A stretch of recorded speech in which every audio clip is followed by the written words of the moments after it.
Whether you're starting a brand new at-home yoga practice or trying to replicate a familiar feeling of a practice from a yoga studio, join me today for 4 really easy steps to successfully creating an at-home yoga practice.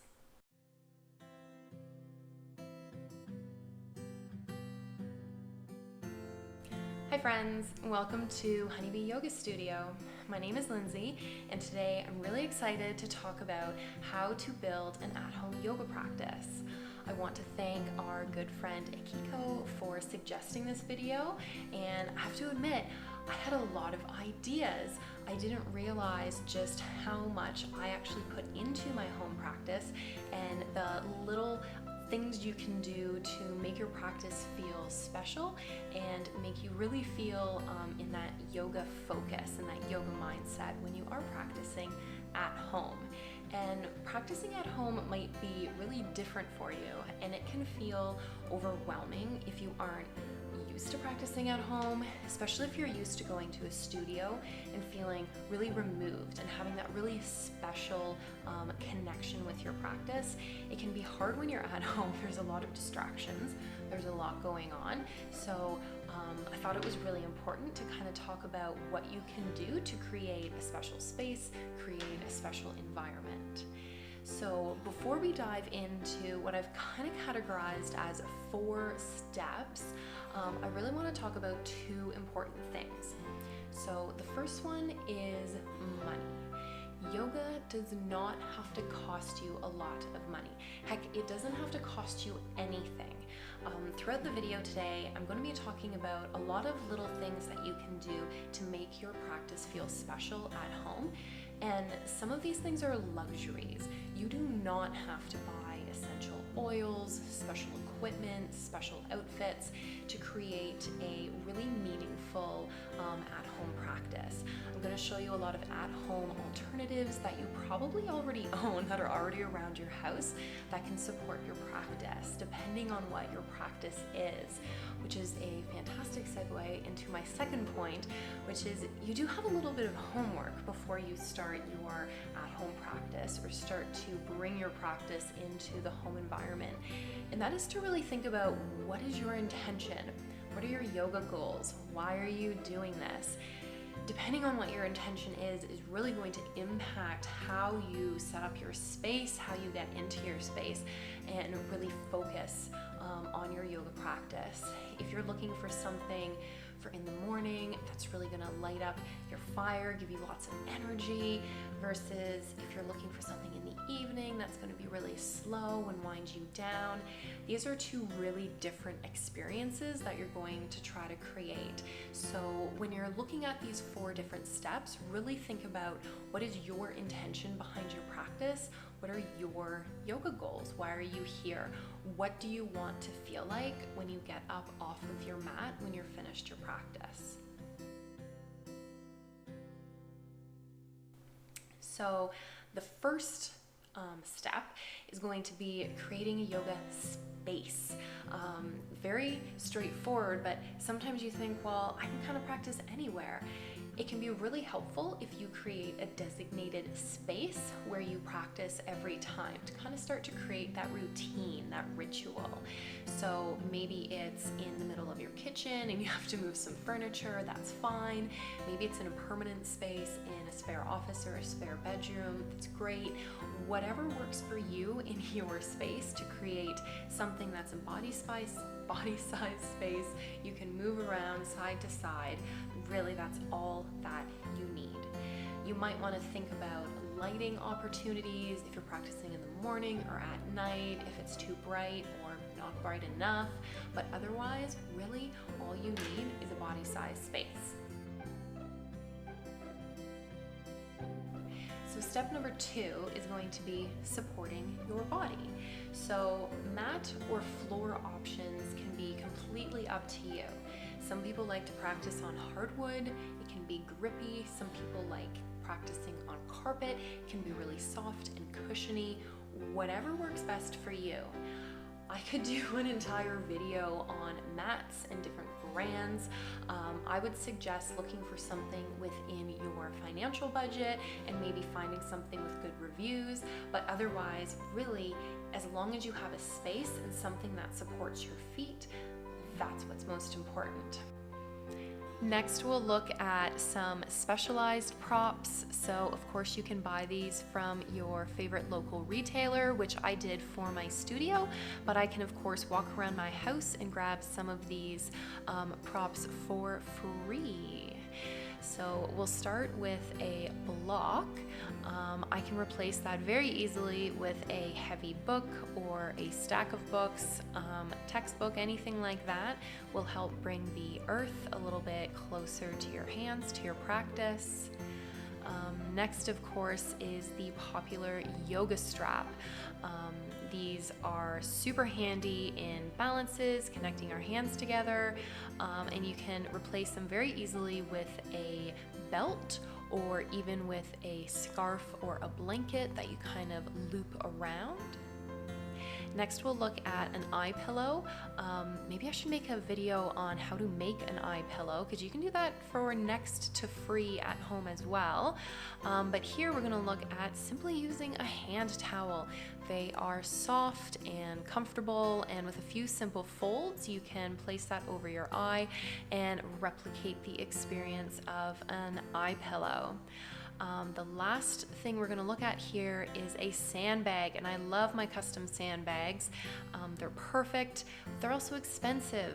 This bag of quinoa was already in my pantry, so a bag of quinoa or rice or flour, anything like that can act as a sandbag. Next for props might be more specialized props for your practice.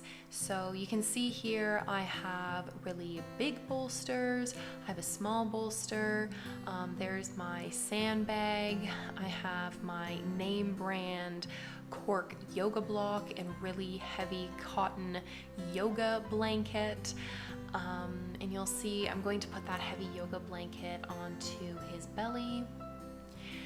But I can also recreate this entire experience using things I already have around my house. Here we are with my quinoa as a sandbag on his belly. I have some towels and blankets stacked up under his head. There's my hand towel going over his eyes.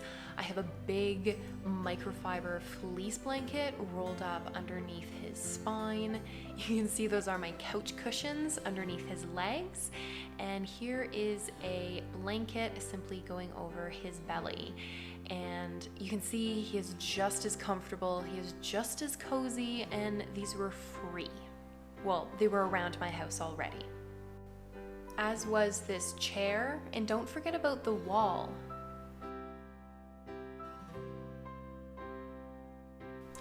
So the third thing we're going to talk about is going to be creating your mood, setting the mood. So you really want to think about your 5 senses and how you want to support those senses to really help you focus in on your practice. So one of your senses might be a really chatty mind. I know mine certainly is. A big thing that really helped me when I started my at-home practice was setting a timer. So I actually put a timer on my cell phone, and until that timer went off, I only focused on my practice. So I didn't let myself be distracted by things that were around me, knowing there was laundry to be done and yard work to be done. I just knew until that timer went off, I was entirely focused on that. So maybe that's what you want to think about, is how you can remove your distractions, and maybe any other tools you can use to help anyone else who lives with you know that you don't want to be distracted. So I also found that timer really helpful, because then my husband knew until that timer went off, he knew exactly where I was and what I was up to. Maybe if you have family members, that might be a helpful tool so that they know not to bug you until that timer goes off. So thinking of other senses, it can be things like music, maybe setting up a speaker or bringing your laptop and playing some free music that you can access through Spotify or YouTube, just Googling free yoga music. There's boatloads of it. Another big, really popular thing with setting the mood, thinking about those 5 senses, are essential oils. I get asked all of the time about essential oils, and honestly, I could do a whole video on it. I'm not going to right now, maybe I will in the future, but really, I would think if you were starting from scratch, you don't have to buy this fancy brand. You can go onto Amazon, you can shop locally, find really well-priced and well-sourced oils, but I would suggest, if you're looking at oils, maybe lavender. Lavender is really good at calming, it's really good at centering, finding that balance, letting that outside world kind of drift away. And then I really like peppermint, and then also grapefruit. These are really energizing, they're really uplifting in the mornings when you're really trying to start going. These smells can really, be a pump of energy to the soul. You can use your essential oils topically. You can mix them with some coconut oil or almond oil and use them like a massage oil. Of course, diffusers are super popular. You can get them very inexpensively on Amazon or even from Walmart. This is a fancy one here I've had for a couple years that I really enjoy. But again, you don't have to spend a lot of money. You could also just put some essential oils into boiling water. Even a candle, even just setting a candle into the room, lighting it, you can enjoy the flickering light, the scent, and it can help make the room or that area just a little bit more special. You can green up the space by adding maybe a plant or two, a cute little succulent. That can also help with the oxygen, with the energy in the room. If you have a salt lamp, this can help with the light, it can help set the mood. I really like mine at night. It makes the room look really cool, like it's lit by fire. You can use battery-operated candles if regular candles aren't for you. These can help create a nice little ambiance, and again, it's all about setting the mood and creating a special space for you. If you're into rocks and crystals, maybe the energies that come with them, you can always set out some of your favorites. You can also simply sit with them or hold them in your hand or place them near your mat so that you can look at them and enjoy their energy and their peacefulness and any other properties that that specific crystal might mean to you. So the fourth and final kind of tip that I'm going to provide is going to be plan your moves, set your time. What are you going to be doing while you're practicing? So if you have never done yoga before, there are boatloads of free online resources, such as myself, lots of other YouTube channels, free online programs. If you're looking at support with meditation, there are lots of podcasts. You can go on Spotify. There's lots of free downloadable apps. But you really want to think about how you're going to spend your time, because at the end of the day, you're going to have your diffuser going with your favorite essential oil. You're going to be wearing something comfy. You've got your space. Maybe you have some candles going, or you have some music going on in the background, and you're going to sit down and you're going to think, well, how do I spend my time?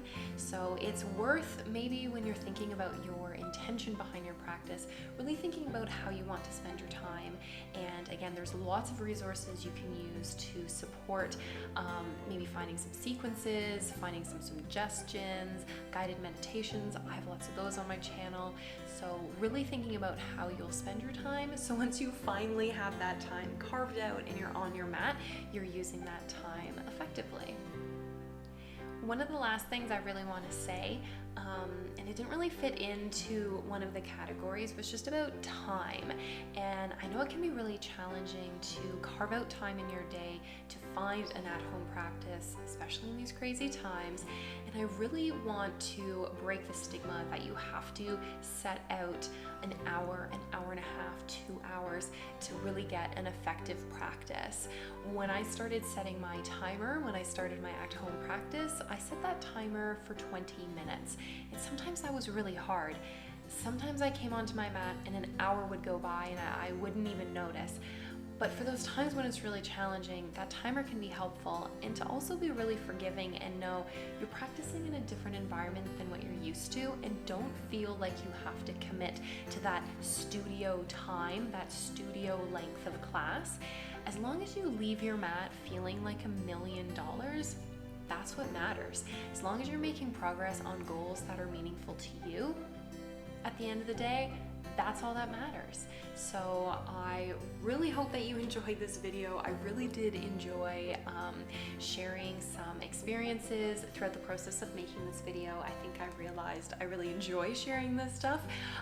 If you liked what you saw, or if you have further questions or ideas or inspiration, please let me know down in the comments. I'm really using this channel to help further my yoga knowledge and always, become a better teacher, be a good student. So learning from you is very important. If you aren't already a subscriber, I would love to have you as a subscriber. That's really hard to say. I'm sure it'll roll off the tongue eventually. Please give this video a like, and check us out at honeybeeyogastudio.ca. See you guys next time.